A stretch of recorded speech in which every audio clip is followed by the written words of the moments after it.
In this video, I'm going to illustrate what scarf ties work when you have a larger bust.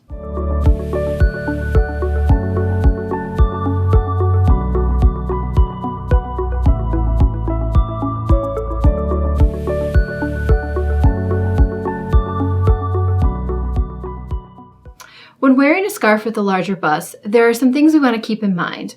One is that we definitely want to take into consideration the fabric or the weight of the scarf. Ideally, we want something that's a little bit heavier so that it drapes and hangs nicely over the body instead of being too poofy, and kind of adding too much depth and dimension to the bust area.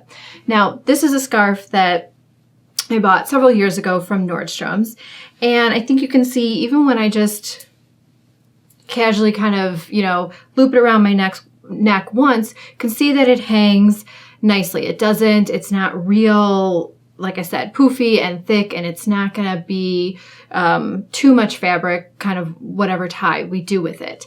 So we want to look for something that has a nice, drape to it, a nice hang.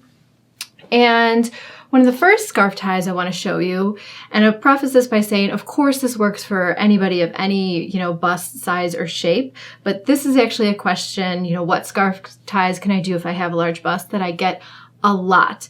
So no surprise, because majority of the women that I work with do actually have a large bust. So you're not alone. This is, like I said, a very common question.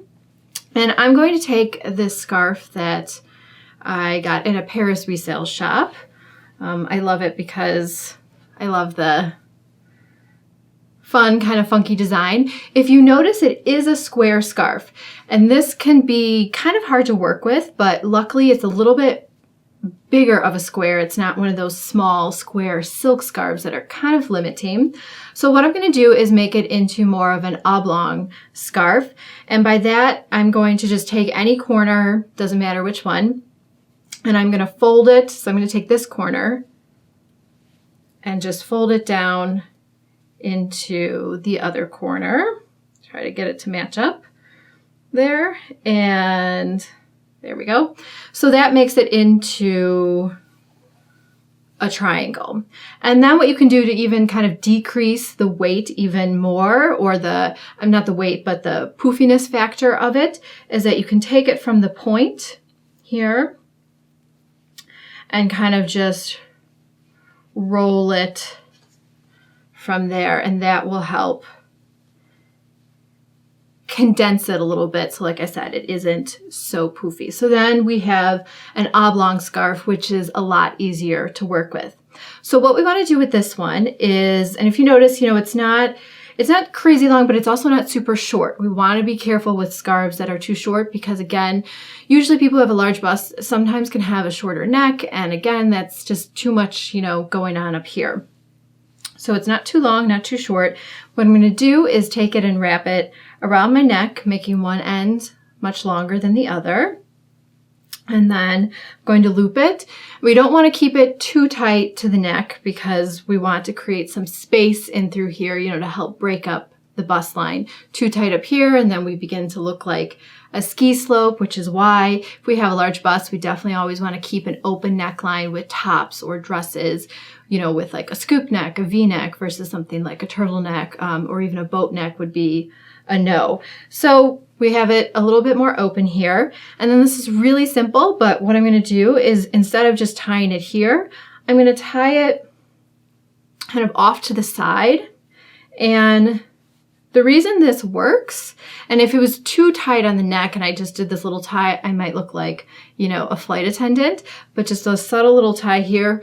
Why this is nice is because we always want things that kind of, draw the eye away from what we're looking at, or asymmetrical things help kind of cut across the body and, not de-emphasize a tummy or a bust or, wider calves, whatever it may be. So something kind of off to the side kind of draws the eye there and away from here and helps break this up a bit. So super simple. You can do it with, even a silk scarf, make it the oblong, do it with the first scarf that I had, and this is something you can easily do. And something else to notice too, before I show you our second tie, is that the colors in this scarf don't actually There is this color in my sweater in the scarf here somewhere, but if you notice, none of it matches. So I took the least dominant color in the scarf and wore that with it, or I could wear no color that's in the scarf. And that also makes it really work. Whereas sometimes if it's too matchy-matchy, that also helps, you know, add to too much stuff going on up here and can make us look bulkier. For the second scarf tie, I'm actually going to use a silk scarf. And silk scarves are nice because they actually, you know, have some kind of fluidity and movement to them, which is very flattering and very feminine. Sometimes this is nicer than something that is, you know, so stiff and so heavy. So don't shy away from silk scarves. But as a side note, I will say that if you notice this one, it has, you know, some beautiful, bright, very vivid colors. I love the zigzag print. That's kind of modern and fun. But silk scarves can look old if we, you know, have them in something like, you know, a nautical theme or even like flowers or roses. Don't get me wrong. I love roses. I love flowers, but on a silk scarf versus just like the scarf I used previously, it would tend to look a little matronly and old in silk. So be careful with the print that you're using. Now this one, if you can see, is very long and it's a normal, you know, rectangular scarf. I don't have to fold it over into the triangle and make it oblong. But what I am going to do with this is I'm kind of going to twist it a little bit. Not a ton so that I totally change the shape of it, but I'm twisting it again to kind of decrease the bulkiness of it. I might not have to do this with a silk scarf that was a little bit thinner, but again, I don't want it to be too poofy. And what I'm going to do with this one is pretty simple. If you twist it too tight, it's going to start to look like, you know, I don't know, a kitchen rag that you're wringing out or something. You just want to slightly, like I said, decrease the poofiness of it a little bit, but don't take away the fact that it is a beautiful silk scarf. So what we're going to do with this one, and this one you kind of do want the ends to somewhat match, not be so disproportioned like our first tie. And what I'm going to do is twist it kind of like a half and then a full. And then what I'm going to do is bring it up. And this works well with a silk scarf because then it's easy to tie and tuck under. I didn't really tie it for time reasons, but I'm just kind of tucking it under in the back. And then if you want to, of course, you can take kind of our little twist knot here that we get and turn it to the side, because just like our first scarf tie, everything kind of asymmetrical kind of cuts this line across the body and kind of visually breaks that up instead of having everything so right in front right here.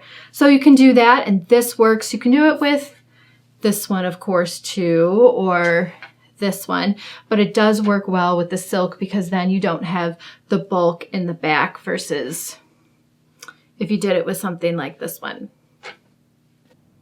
Thanks so much for watching. If you like this video, be sure to give it a thumbs up and subscribe to my YouTube channel. You can let me know your questions for future episodes in the comment section below. No question is too small or too big, and I love addressing them for both men and women. You can also connect with me on Facebook, Twitter, or Instagram, and I'd be happy to address your questions in the next episode. For more tips, please check out my online style school, The Style Academy, where there are courses for men and women that will help you elevate your style.